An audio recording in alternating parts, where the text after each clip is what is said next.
Evangelho de Mateus com o título de A Pergunta sobre o Messias. Quando os fariseus estavam reunidos, Jesus perguntou: O que vocês pensam sobre o Messias? Ele é descendente de quem? De Davi, responderam eles. Jesus tornou a perguntar: Então, por que é que Davi, inspirado pelo Espírito Santo, o chama de Senhor? Pois Davi falou: Disse o Senhor ao meu Senhor: Senta-te à minha direita, até que eu ponha os teus inimigos debaixo dos teus pés. Portanto, se Davi o chama de Senhor, como pode o Messias ser descendente de Davi? Ninguém podia responder mais nada, e daquele dia em diante não tiveram coragem de lhe fazer mais perguntas. Nós hoje escolhemos este evangelho para nós refletirmos um pouco sobre o funcionamento e as regras do mundo espiritual. Mas antes, quero citar um trecho do evangelho. É um dos primeiros escritos do evangelho, está na primeira página do evangelho, chamado Os Antepassados de Jesus. Aí vai citando o nome de vários personagens bíblicos do Antigo Testamento, até chegar à época de Davi. Aí nesse caso, são contadas 14 gerações, do tempo de Abraão até Davi. De Davi até o tempo em que os israelitas foram prisioneiros na Babilônia, são mais 14 gerações. E depois deste fato, até a época de Jesus, até o nascimento de Jesus, foram mais 14 gerações. Ou seja, de Davi até o nascimento de Jesus, foram 28 gerações. E isso leva tempo, muito tempo, para se passar 28 gerações. Só que o evangelho, que nós fizemos a leitura dele hoje, fala que Davi já falava, do Messias. Na verdade, o Messias é um termo que era usado no Antigo Testamento, porque é da época de Davi, e Davi pertence ao Antigo Testamento. E o Messias seria o Salvador, ou então o próprio Cristo, de maneira direta, para se dizer. Então, nesse caso, Davi, há 28 gerações anterior, já falava que o seu Senhor seria o Messias. E, ao mesmo tempo, o Messias seria descendente de Davi. Então, no ponto de vista das pessoas que não concordam com o Espiritismo, que não reconhecem a reencarnação e a pré-existência do Espírito, não faria sentido essa passagem, toda essa história. E Davi não fazia simplesmente previsões do futuro. Isso não foi uma previsão que foi feita por Davi em relação ao futuro, até a época de Jesus. Ele falou em um fato que já existia nos planos espirituais. Ele estava se referindo a um espírito já grandioso e existente nos planos espirituais. Que neste caso, Davi estava se referindo ao espírito chamado Sananda. Ele se referia a Sananda, que mais tarde este espírito estaria encarnado aqui na terra e seria batizado pelo nome de Jesus. Então, meus irmãos, é assim que se procede nos planos espirituais. Nós estamos citando a história de Jesus, mas na verdade a mesma coisa acontece com todos nós. Os nossos espíritos não foram criados aqui na terra. Nós vimos de outros mundos espirituais. O nosso espírito já existe há muito tempo. Já tivemos outras encarnações aqui na terra. Tivemos várias passagens. A nossa história também tem passagem nos mundos espirituais. No mundo de luz, que é onde tudo começou, que tem a nossa origem, temos várias passagens como encarnados aqui na terra e também como desencarnados em mundos inferiores. Então o nosso espírito vem adquirindo experiências, vem acumulando conhecimento, vem também acumulando débitos kármicos há muito tempo. A nossa história não começou agora nesta encarnação. Esse é o princípio do Espiritismo. É a existência eterna do Espírito. A essência do Espiritismo é entender que nós vivemos em função do nosso karma. E o nosso karma, o que é? É a nossa história, é o que nós vivemos.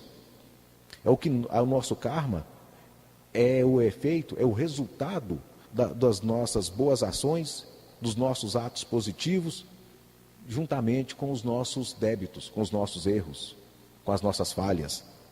Isso é o nosso karma. E é em função dele que nós existimos. Então, os ministros de Deus, com a permissão dos grandiosos mestres, nos deram a oportunidade de mais uma vez estarmos encarnados e de mais uma vez termos a oportunidade de reajustar com os nossos inimigos conquistados no passado, de nos reajustar com aqueles que nós erramos, de reajustar com aqueles em que nós falhamos com eles ou prejudicamos de uma maneira geral. O fato é que existe ali agora um laço kármico. E esse laço kármico nos coloca presos, principalmente uns aos outros, e principalmente nas dimensões mais inferiores, que é da Terra, que é daqui de onde nós estamos, para baixo. Porque, na verdade, mesmo estando encarnado, somos espíritos sofredores. Se vivemos em função do nosso karma, nós sofremos por isso. Então, somos espíritos sofredores também. Sofredor não é só aquele desencarnado e que está em um mundo de trevas, não. Somos todos nós. A única diferença entre eles e nós é que nós temos um corpo físico e eles não têm. E aos olhos de Deus Pai Todo-Poderoso, dos ministros, independente de qual seja a nossa situação, somos todos filhos de Deus. Os mensageiros da luz, os mestres da fraternidade branca, que nos atende ali na assistência, nós, os encarnados, também os desencarnados, que para muitos são chamados de encosto, assombração, encardido, né? Tem vários nomes, também são filhos de Deus, assim como o próprio Jesus Cristo, que também é filho de Deus. Então isso nos faz todos irmãos. E o que existe entre nós agora é o nosso histórico kármico. Estamos hoje encarnados. Nós vivemos em meio à sociedade, pessoas que formam a nossa família, pessoas a quem gostamos, temos orgulho, amamos essas pessoas. Mas no histórico espiritual não foi sempre assim.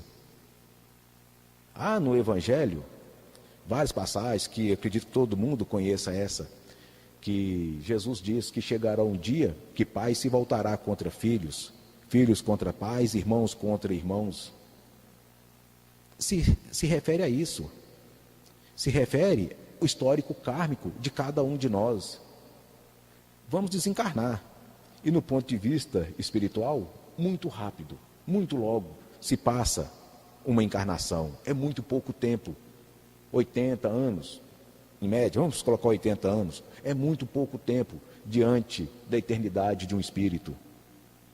O tempo da nossa existência, uma encarnação passa mais rápido do que o tempo que você leva para piscar o seu olho. Aí desencarnou, aí sim você vai se deparar com a sua realidade. E você vai perceber que aqueles que você amou tanto durante a sua encarnação é de fato um cobrador kármico. Você dele ou ele de você. Então, pelo amor, pela convivência que foi construída, que surgiu ali naquela encarnação, o ódio, o sentimento de vingança, a revolta, é suprimida por esse sentimento maior. É o que nós chamamos de reajustar pelo amor. É a oportunidade que as pessoas têm de se reajustar. Então, é a oportunidade que Deus Pai Todo-Poderoso dá a todos nós. Mas, quer dizer então que se passou esta encarnação, todos os meus problemas estão resolvidos. Com aqueles que você reajustou, sim, Mas pode existir outros que ainda não teve essa oportunidade, ou pode existir outros também que você mais uma vez errou com eles, que não seja propriamente do seu âmbito familiar, seja pessoas do seu convívio, seja pessoas que teve a satisfação, o prazer de conviver com você, ou então a infelicidade de tê-lo conhecido. Não muda. Às vezes, mas eu não faço mal para ninguém, eu vivo na minha, tranquilo, nunca prejudiquei ninguém. O fato de você não fazer mal para alguém não quer dizer que você fez o que deveria fazer. Existe no seu histórico espiritual, no seu histórico kármico, a necessidade de você reajustar, de você fazer algo pelo outro, e principalmente para você mesmo. Nós já dissemos aqui várias vezes, tem pessoas que convivem com você, que às vezes, por algum motivo, você acaba ignorando aquela pessoa, não por maldade, mas o dia que você cumprimenta aquela pessoa tem o seu dia realizado, ele vai ter um ótimo dia. Só o fato da pessoa saber que por um momento ele sentiu que você se importa de alguma maneira, para aquela pessoa já fez a diferença. Agora, se você passa e trata aquela pessoa com indiferença, nem simplesmente dá um bom dia para aquela pessoa, então, aos olhos daquela pessoa, talvez nem seja intenção sua, talvez seja por displicência ou distração, você, para aquela pessoa, é uma pessoa arrogante, egoísta, né? Ou seja, no final das contas, você acaba virando uma má pessoa. Então, essa é a impressão que essa pessoa tem de você, um sentimento de antipatia. E vejam bem, nós vivemos em um mundo de natureza negativa, onde o que predomina na nossa natureza são os sentimentos de orgulho, de vaidade, de ciúme, ganância, egoísmo. Então, um sentimento pequeno, né? Fulano me tratou mal, me deu uma resposta ríspida, de maneira desnecessária, não é necessário daquilo, foi mal educado comigo. Então você leva aquele sentimento ali de mágoa, um pouquinho de tristeza. E com o passar do tempo, isso vai ganhando a proporção cada vez maior. Aí você comenta isso com uma pessoa, outra pessoa comenta com você, ele também me tratou mal, aquela pessoa também foi mal educada comigo, né? Foi deselegante, foi chata. E com isso, vai se alimentando este sentimento de mágoa. A mágoa começa a virar revolta. A revolta começa a virar um outro sentimento pior ainda. Até que chegar no final da história, você já tem ali um sentimento de vingança contra aquela pessoa. Então, o que está acontecendo? Está nascendo aí um débito kármico. E um dia que você tiver a oportunidade, você acaba dando troco para aquela pessoa. Isso, o troco, no seu ponto de vista. É porque para você a sua atitude se justifica. Você está certo em fazer isso, porque é o seu entendimento, é o seu ponto de vista. Isso não quer dizer que seja justo, né? É o que você está entendendo. Então, meus irmãos, tudo isso que eu quero dizer parece um pouco simplório, mas o que eu quero chegar é na seguinte situação. Nós vivemos aquilo que nós somos. É a nossa realidade de hoje. E isso não vai mudar. Isso é uma lei universal que atinge todos os espíritos. Desde os mais evoluídos até os mais inferiores. Por pior que seja um espírito, ele também é filho de Deus e vive também o seu histórico kármico. A sua situação espiritual, a sua situação física, os seus relacionamentos afetivos, profissional, tudo sofre influência do seu histórico kármico. A sua evolução espiritual, se ele é um sofredor nos mundos inferiores, se ele é um encarnado, ou se ele é um espírito de luz. O fato é que todos nós, independente do nosso nível evolutório, nós temos relacionamentos e somos completamente dependentes um do outro. Até mesmo na evolução espiritual. Não existe evolução individualizada, não. Nós vivemos em sociedade, em comunidade. E o karma, o nosso histórico kármico, é quem vai determinar a nossa situação futura. Porque tenho certeza de uma coisa, hoje nós somos o que somos devido ao nosso histórico kármico. o que já foi feito até aqui. E no futuro, a nossa situação espiritual, o que nós seremos, vai depender do que nós estamos fazendo agora. Porque o que nós fazemos agora vai ser somado ao que já fizemos no passado. Então vai ser diferente para cada um de nós no futuro. Para uns vai melhorar e para outros vai ser pior ainda. E isso depende, como eu estava dizendo, do que você fizer agora dessa sua encarnação, do tratamento que você vai ter com as pessoas, da sua capacidade de aceitar dificuldades, da sua capacidade de superar os seus desafios pessoais, seus desafios coletivos, os desafios que a sociedade nos impõe, a nossa obediência às regras e leis, e não só em relação a outros espíritos, a outras pessoas, a nós também, porque nós temos que trabalhar o nosso conceito moral, que é o que nós chamamos de evolução moral, que é individualizada, independe de outros. Mas como que é isso? Na verdade, não tem muito o que dizer, não tem muitos exemplos para dar, porque todos nós sabemos o que é certo, o que é errado. Não precisa ninguém apontar isso. As nossas atitudes já falam por si só. Nós sabemos o que nós fazemos de errado. Ninguém está vendo, não tem problema. Só hoje, só dessa vez. Só que isso vai ficando registrado. E isso vai pesar para você. Para vocês terem uma ideia, é possível sim um espírito com débitos kármicos, com cobradores kármicos, evoluir no mundo de luz. Só para vocês terem uma ideia, o que vai determinar a sua evolução não são os seus cobradores, é o seu padrão vibratório, é o seu padrão moral, é a sua elevação espiritual. A pessoa que você se tornou é que vai definir a sua evolução espiritual. E se você evolui espiritualmente, você evolui também no mundo físico. Dá tempo. Os reflexos do seu espírito são sentidos aqui na Terra. Se você é um espírito evoluído, um padrão vibratório elevado alto, isso vai refletir nos seus relacionamentos, vai refletir na sua vida profissional, vai refletir na pessoa que você é. As pessoas que estão à sua volta, de maneira inconsciente, nem vai saber porquê, mas vai despertar nessa pessoa um respeito por você, vai despertar nas outras pessoas uma admiração em relação à sua pessoa, aos seus atos, aquilo que você é. Mas como que isso acontece? Através do exemplo e das suas vibrações. Através daquilo que você realmente é. Que, na verdade, a gente não precisa convencer as pessoas com palavras daquilo que você deseja, não. Você faz isso com as suas atitudes. Aí, no caso, resumindo, você teria moral para ser o que é. Porque hoje é muito fácil. Por exemplo, vamos citar, de maneira talvez até um pouco tosca, uma empresa, por exemplo, todos os funcionários obedecem e acatam as ordens do chefe, do seu chefe. Mas por que isso?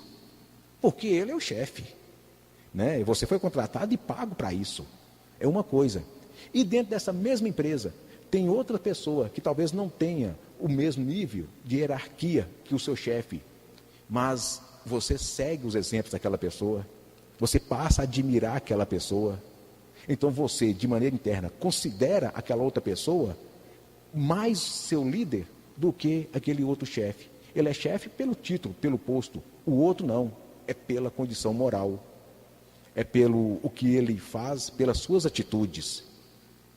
E isso em todo lugar. Não só no trabalho, não só, até mesmo na escola. Na faculdade, no que você está estudando, sempre tem uma pessoa que se destaca mais que pelo outro. E aí todo mundo acaba seguindo as suas opiniões, as suas lideranças. E qual é o nome disso? Elevação moral. Se ele é moral, querendo ou não, nós que elegemos aquele sendo o nosso líder, ele espiritualmente é superior aos demais. é superior a nós. Porque nós precisamos dessa liderança. É comum, nós somos seres que não podemos viver individualizados. Nós vivemos em sociedade, no coletivo. E sempre tem que ter os líderes. Então existe aí sim uma superioridade moral diante desses que seriam os nossos líderes. E assim somos nós. Nós estamos trabalhando para isso. Nós prestamos a nossa caridade em nome da espiritualidade maior, na caridade espiritual, mas nós estamos trabalhando principalmente para nós mesmos. E tudo que nós fazemos é emanação de energias. Tudo que nós falamos parte primeiro do desejo de se fazer. Aí depois vem a palavra, que é a comunicação que nós temos. Só que junto com a palavra vai a emoção, vai a energia daquilo que você está sentindo, daquilo que você está passando. É como diz o Evangelho, Coríntios 13, o amor. Que tudo que você faz, só que nesse caso do amor, a regra é a mesma. A diferença aqui é porque aqui fala diretamente sobre o amor.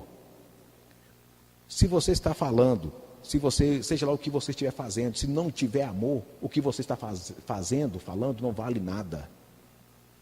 Seria até mesmo a palavra sem o amor, não teria efeito nenhum, seria apenas o barulho de um sino ou de um gongo. Então, o que quis nos ensinar nisso aí? Quando você fala, quando você expressa, você emana de maneira natural, sem controle, o que você sente, o que você deseja. E as outras pessoas, da mesma maneira, de maneira inconsciente, sem ter o controle, absorve essa energia, junto com o som, junto com o que foi falado. E isso acaba ficando na mente da pessoa, fica impregnado, fica o registro do que aconteceu. É porque se for somente mecânico, se não houver nenhuma vibração, nenhuma emanação, que seja ela de amor, que seja ela de excitação, que seja ela de raiva, de convencimento, se não houver emanação, fica o som na mente da pessoa, mas não tem efeito, não tem importância, e logo aquilo passa e apaga. Você até pode lembrar daquilo de vez em quando, mas não significa nada. Aí é que entra agora a projeção magnética, que é a projeção energética, que é tudo que nós fazemos.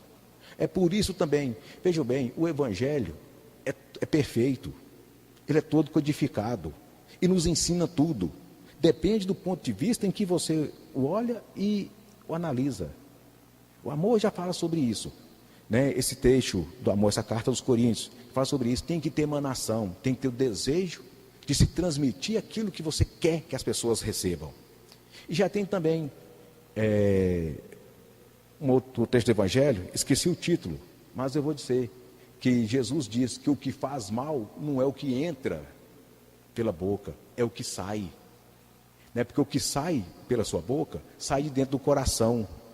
E você só vai emanar aquilo que você tem dentro de você. Na verdade, o princípio técnico aqui é o mesmo dessa carta dos Coríntios, é o amor. Só que agora ele já falou o inverso. Se você fala de maldades, com intenção de ofender, de magoar, é o que você tem para oferecer. Você não tem ali agora a energia do amor, da confiança, da caridade. Então você fala, você emana aquilo que você tem. Se você não tem nada, não emana nada. Se você está carregado de inveja, egoísmo, mentira, falsidades, é o que você tem para oferecer. E é isso que as pessoas vão absorver de você. E automaticamente você se torna o antipático da vida daquela pessoa e de todos aqueles que lhe rodeiam. Agora, se você tem energias de esperança, de entusiasmo, de confiança, de crescimento, de vitória, é o que você tem para emanar para as pessoas e as pessoas vão absorver aquilo. E a regra é a mesma para todo mundo, em todos os níveis. Isso é imutável. Então, voltando lá atrás no início, resumindo, é você quem escreve a sua história. Você é aquilo que você representa. Assim são os mestres de Deus, que estão sempre nos ensinando e nos mostrando, basicamente, os segredos do mundo espiritual. Não há evolução se você não mudar a sua postura, as suas atitudes, se você não mudar o seu padrão vibratório, se você não procurar alterar a sua personalidade. Ah, não, então hoje eu vou mudar, amanhã eu vou ser uma pessoa diferente. Ótimo, maravilha, é o começo. Só que você não vai mudar em um dia o que você levou a vida inteira para construir. Leva tempo. Você tem que se adaptar. Você tem que criar esses padrões para você e depois, primeiramente, você se adaptar a esses seus novos padrões. Em contato com a espiritualidade maior, vejam bem, nós falamos que você é aquilo que você representa. Você emana aquilo que você tem dentro de você. Você tem dentro do seu coração, que você vive. Nós somos médiuns, né? Nós somos pessoas do meio. Nós não geramos energias, nós movimentamos energias. Nós absorvemos dos mundos espirituais, dos mundos já de luz, nós absorvemos dos mestres que estão conosco as suas energias. E quais são essas energias? O que a espiritualidade maior tem para nos oferecer? Confiança, amor, caridade, compaixão, poder de perdão. Tem energias que nos levam a praticar a verdade, a justiça e vários outros sentimentos nobres. Absorvemos essas energias. Nós não absorvemos os sentimentos. Absorvemos as energias geradas por esses sentimentos. Da mesma forma que o sentimento de ódio, de mágoa e de vingança é uma energia. Você não absorve a mágoa ou o ódio do outro. Você absorve as energias geradas pelo ódio. Quando você absorve essas energias, o ódio começa a nascer também dentro de você. A inveja começa a nascer dentro de você, porque você observou essas energias. Então, depois que você absorve essas energias, é o que você tem para oferecer. Você não vai criar isso dentro de você. Você vai manipular essas energias dentro de você. E a pessoa recebe, codifica e pronto. Está aí já mais uma página da sua história. Agora, é o resultado de tudo que você viveu é que vai definir se essa página vai somar positivamente para você ou se vai somar para te regredir na sua evolução espiritual. Então, meus irmãos, somos nós mesmos os únicos responsáveis pela nossa destruição, pelo nosso retrocesso e pelo nosso sofrimento. Da mesma maneira também que ninguém poderá evoluir por nós. Somos nós, de maneira individualizada, que faremos a nossa evolução. Embora, é claro, dependemos uns dos outros para isso. Dentro do coletivo que se realiza um trabalho espiritual, cada um evolui de maneira individualizada, de acordo com seus merecimentos, de acordo com o que ele absorveu de todo aquele aprendizado, de tudo aquilo que ele esteve envolvido. Aí então, chega a pessoa e fala, é fácil. Deus tudo perdoa, Deus me ama de maneira incondicional. Eu errei, reconheço que errei, eu não devia ter feito o que fiz. Vou pedir perdão a Deus, né? E é certo que Ele vai me perdoar. Isso é verdade. Me perdoa sim. Não importa o que você fizer, Deus te perdoa. Mas não vai te evoluir. Ele não vai ser vingativo contra você e nem vai te castigar. Como nós dissemos no final, você vive à mercê dos seus próprios atos.